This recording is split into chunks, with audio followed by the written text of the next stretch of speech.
Lalu apakah teknologi ternak ayam bisa mengurai benang kusut ketahanan pangan di Indonesia? Sudah hadir di studio CNBC Indonesia, Tubagus Shalendra, founder sekaligus CEO Chicken. Selamat pagi, Pak TB. Bagaimana kabarnya di pagi hari ini, Mas TB? Selamat pagi, Mbak Sinta. Kabar baik? Kabar baik ya, Kabar terima baik. kasih sudah hadir Siap. ke studio CNBC Indonesia.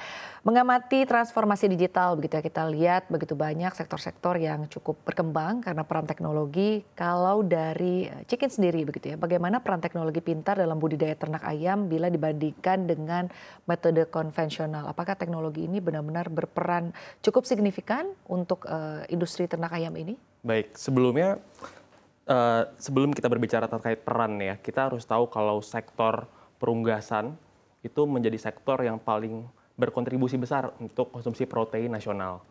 Dan mungkin Indonesia ini tuh sebagai negara dengan populasi muslim terbesar di dunia dan juga sebagai negara yang memiliki indeks konsumsi protein yang cukup besar sekali pertumbuhannya, kami melihat kalau industri peternakan ini harus kita coba majukan kembali.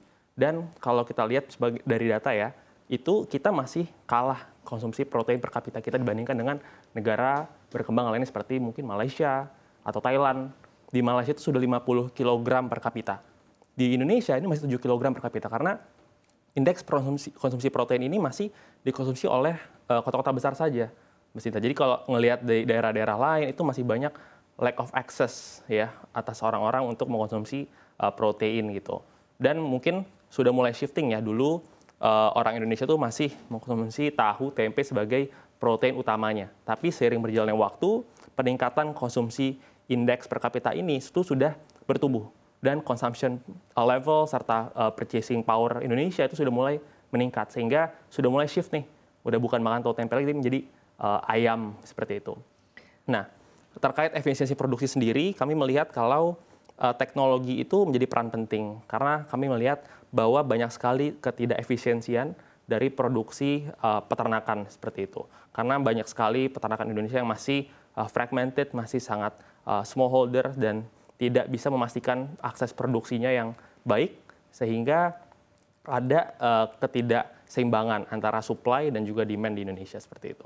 Baik, tapi kalau dari sisi Anda begitu ya, sebagai seorang CEO melihat sebetulnya apa yang menjadi kendala sehingga konsumsinya tadi protein di Indonesia ini sebenarnya lebih rendah jika dibandingkan negara-negara lain. Apakah memang mungkin jumlah peternaknya yang kurang atau seperti apa sebetulnya? Ya, sebenarnya kalau bicara terkait supply dan demand industri perunggasan itu bisa dibilang sangat fluktuatif sekali. Jadi memang di satu waktu kita bisa oversupply atau juga over demand. Itu yang menyebabkan harga ayam saat ini di pasaran itu sangat naik turun sekali, Bu Sinta. Dan kalau kita lihat permasalahan utamanya itu adalah infrastruktur yang memang belum merata. Dan yang kedua adalah indeks consumption power dan juga buying power dari masyarakat itu belum mencakup pemerataan dari seluruh wilayah di Indonesia seperti itu. Baik, mungkin Anda boleh menjelaskan lagi ya, sebetulnya teknologi membantu peternakan ayam ini bisa meningkatkan produktivitas dan juga efisiensi dari produksi atau proses budidaya. Misalnya seperti apa dan juga mungkin secara persentase ya, sejauh ini jika dibandingkan dengan konvensional, ini seperti apa sih perbandingannya antara konvensional dan juga teknologinya? Iya, jadi 90% peternakan di Indonesia ini tuh sudah cukup ada peningkatan signifikansi atas keberhasilan panennya, yang dulu mungkin masih sangat tradisional, sekarang sudah mulai melek lah, sudah mulai banyak peternak yang sudah tech savvy terkait penggunaan teknologi dan lain sebagainya.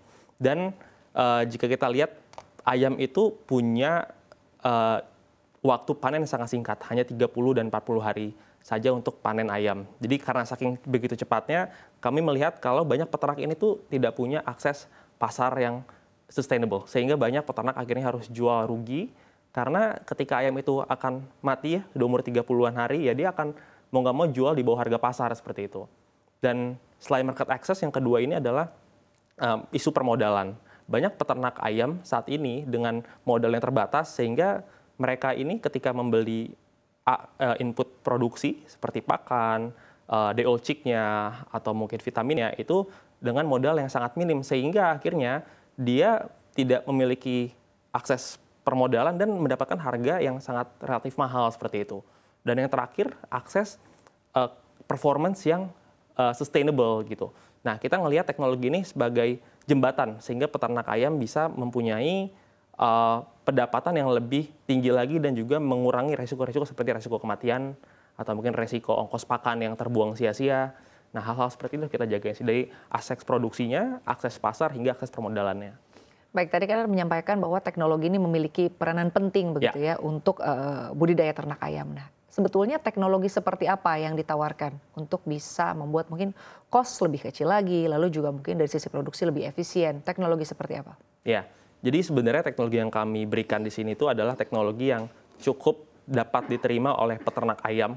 Karena ini adalah teknologi yang sudah diterapkan sebelumnya, tapi kita coba upgrade dengan adanya penerapan data yang transparan seperti itu. Kami menggunakan IoT technology, dan IoT ini kita pasang di kandang untuk pengaturan suhu, kelembapan, oksigen, sehingga ayam bisa lebih nyaman ketika tumbuh dan mempunyai imunitas yang lebih baik. Nah, ketika ayam itu nyaman, ayam bisa mempunyai tingkat kematian yang lebih rendah. Dan yang kedua, secara ongkos produksi juga lebih murah karena kita mengurangi biaya pakan yang begitu mahalnya. Karena kita tahu ya, jagung belakangan ini harganya begitu tinggi sekali, akses terhadap input produksi juga sangat sulit. Nah, maka dari itu yang kita coba selesaikan. Dan yang kedua, akses permodalan. Nah, tadi kita saat ini juga sudah bermitra dengan 11 financial institutions, baik dari bank, multi finance ataupun fintech untuk memberikan permodalan. Jadi kita memberikan nih solusi atas credit scoring sehingga peternak yang sangat unbankable, tidak ada akses terhadap permodalan, kita bisa bantu. Sehingga peternak bisa punya kesempatan untuk membeli pakan secara murah. Dan yang ketiga adalah market access. Jadi karena kita punya harvest predictions proses dan teknologi ini tujuannya untuk membuka ya kan data antara supply dan demand sehingga peternak punya kepastian terhadap penjualannya. Dan kepastian ini pun juga bukan hanya semata-mata kita membantu menjualkan saja, tapi kita juga menginginkan peternak mendapatkan akses harga yang lebih tinggi. Seperti itu. Baik, tapi kalau dari sisi permodalan, sejauh ini sebetulnya permodalan di industri perunggasan seperti apa? Ya, jadi sayang sekali kalau kita lihat di lapangan, banyak peternak-peternak ayam ini tuh bermitra dengan permodalan yang bisa dibilang sangat terbatas gitu ya.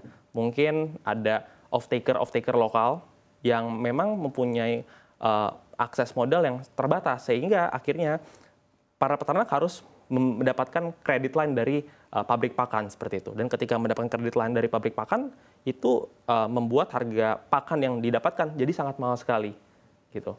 Jadi dan ditambah lagi ketika peternak ini gagal ketika dalam masa panen dia tidak bisa bayar seperti itu. Jadi resiko untuk memodali peternaknya itu juga sangat tinggi sekali sebetulnya.